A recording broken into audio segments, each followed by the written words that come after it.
20వ శతాబ్దం మొదటి భాగంలో 2 ప్రపంచ యుద్ధాలు జరిగాయి. ఇక రెండో భాగంలో ఓ కోల్డ్ వార్ ప్రారంభమైంది. 2 సూపర్ పవర్లు United States and Soviet Union తమ పోటీని అత్యంత ఆసక్తికరంగా అంతరిక్ష పోటీగా మార్చాయి. ఇది కేవలం సైన్స్ గురించి మాత్రమే కాదు, ఒక దేశం తన ఆధిపత్యాన్ని నిరూపించుకోవడం గురించి. 1957లో స్పుత్నిక్ ప్రయోగం నుండి 1969లో నీల్ ఆర్మ్స్ట్రాంగ్ చంద్రునిపై మొదటి అడుగు వేసిన వరకు ప్రపంచం ప్రతి మైలురాయిని ఆసక్తిగా గమనించింది. చాలా దేశాలకు ఈ విజయాలు సైన్స్ ఫిక్షన్ లాంటివి. అంతరిక్షం ధనవంతుల ఆట స్థలంగా కనిపించింది. కానీ 1960లలో అప్పుడే స్వాతంత్ర్యం పొంది అభివృద్ధి చెందుతున్న భారతదేశం అంతరిక్షం ఎందుకు ధనవంతుల సొంతం కావాలి అనే ఆలోచనతో, పరిమిత వనరులతో, అపరిమిత సంకల్పంతో ముందడుగు వేసింది. 1962లో Indian National Committee for Space Research INCOSPAR ఏర్పాటు చేసింది. భౌతిక శాస్త్రవేత్త డాక్టర్ విక్రమ్ సారాభాయ్ ఆలోచన ఇది. ఉపగ్రహాలు కేవలం సైన్స్ సాధనాలు మాత్రమే కాదు, అవి వాతావరణ సూచనలు, వ్యవసాయ మార్గదర్శకాలు, దేశంలో సమాచార వ్యవస్థను మెరుగుపరచగలవని ఆయన భావించారు. కేరళలోని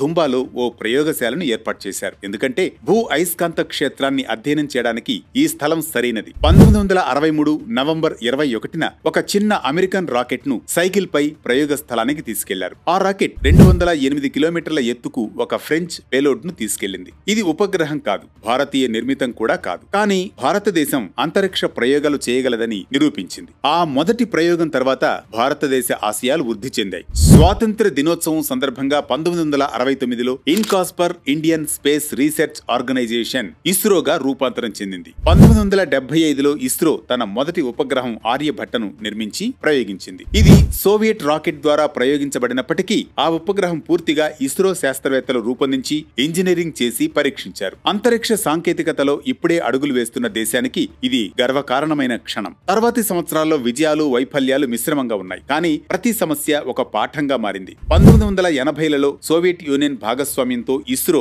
ఒక భారత వ్యోమగామిని అంతరిక్షంలోకి పంపే మిషన్ ను ప్రారంభించింది. 1984 ఏప్రిల్ 3న రాకేష్ శర్మ సోయుజ్ T-11 ద్వారా అంతరిక్షంలోకి వెళ్లారు. ఆయన అంతరిక్ష కేంద్రంలో దాదాపు 8 రోజుల పాటు సైన్స్ ప్రయోగాలు నిర్వహించారు. భారతదేశం అంతరిక్షంలో మరింత ముందుకెళ్లాలంటే సొంత ప్రయోగ సామర్థ్యం అవసరం. 1980ల చివరలో polar satellite launch vehicle PSLV ISRO మొట్టమొదటి నమ్మకమైన రాకెట్ గా మారింది. తర్వాత geosynchronous satellite launch vehicle GSLV భారీ పేలుడ్లు, కమ్యూనికేషన్ ఉపగ్రహాల కోసం అభివృద్ధి చేయబడింది. కానీ GSLVని నిజంగా పోటీతత్వంగా మార్చడానికి భారతదేశానికి క్రయోజెనిక్ ఇంజన్లు అవసరం. వాటి కోసం జపాన్, యూరప్ నుండి సాంకేతికతను కొనుగోలు చేసే ప్రయత్నాలు విఫలమయ్యాయి. US ఆంక్షలు రష్యాతో ఒప్పందాన్ని అడ్డుకున్నాయి. దాంతో భారతదేశం క్రయోజెనిక్ ఇంజన్ ను స్వదేశీయంగా అభివృద్ధి చేయాలని నిర్ణయించింది. 2000 ప్రారంభంలో ఇస్రో సొంత క్రయోజెనిక్ స్టేజ్ ను కలిగి ఉంది. 2008లో ఇస్రో చంద్రయాన్-1 ను ప్రయోగించింది. భారతదేశం యొక్క మొదటి చంద్ర మిషన్. ఇది చంద్రుడిపై నీటి అణువులను గుర్తించింది.